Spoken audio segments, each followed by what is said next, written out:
सर्वप्रथम अलिमिया काजी साहेबांना सगळ्यांची दिलगिरी व्यक्त करतो। आज एका अतिशय महत्त्वाच्या विषयावर मी जिल्हा परिषदेमध्ये बैठक लावली आणि ती बैठक दोन विषयावर होती। एक कुपोषित बालक आणि दुसरा आरोग्य विभाग आणि आरोग्य विभागाची चर्चा करत असताना शिक्षण विभाग, अशा काही बैठकांचं मी आयोजन केलं होतं। एक महत्त्वाची गोष्ट जी पहिल्यांदा आपल्याला सांगायची आहे की आपण जे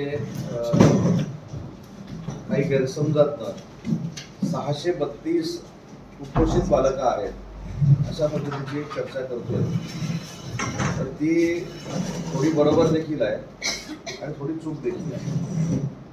खरी कुपोषित बालकं जी आहेत आपल्या जिल्ह्यामध्ये, जी एकदम सिव्हिअर याच्यामध्ये आहेत, ती फक्त 38 आहेत। त्यातली 5 सिंधुदुर्गामधली आहेत, म्हणजे 34 आपल्याकडचे आहेत आणि 652 जी आहेत ही 652 त्या स्टेजमध्ये जाऊ नयेत यासाठी आपल्याला प्रिकॉशन घ्यायचे। आज त्या संदर्भामध्ये बैठक होऊन असं ठरलं की जे 38 बालकं आहेत त्यांना कशा पद्धतीनं या 1-2 महिन्यामध्ये या कुपोषणामधनं बाहेर काढता येईल त्याच्यासाठी एक यंत्रणा आम्ही तयार करतोय। यंत्रणा तयार करून त्यांच्या पालकांना विनंती करतोय की आम्ही एक हॉस्पिटलसारखीच एक सिस्टीम रत्नागिरीमध्ये उभी करतोय या कुपोषणाच्या बाबतीमध्ये, आणि त्यांच्या पालकांना मुलासकट तिथे आणून ठेवून त्याच्यातनं 8 दिवसाचं ट्रीटमेंट करून त्याच्यातनं ती मुलं बाहेर पडतात का, हा एक देखील आम्ही प्रयत्न करणार आहोत।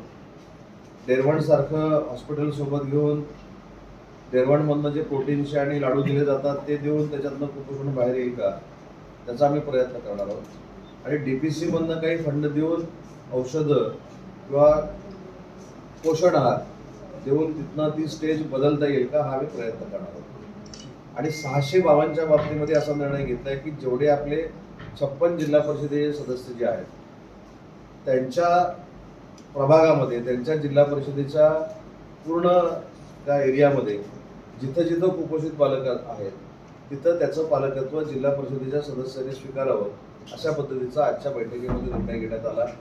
त्या पद्धतीनं प्रशासन काम करेल आणि वर्षभराच्या आत जो आकडा वाढलेला आपल्याला दिसतो तो 50% कमी करण्याचा निर्णय आजच्या बैठकीमध्ये झाला आहे आणि अजून 6-7 महिन्यानंतर त्याची प्रोसिजर सुरू होईल।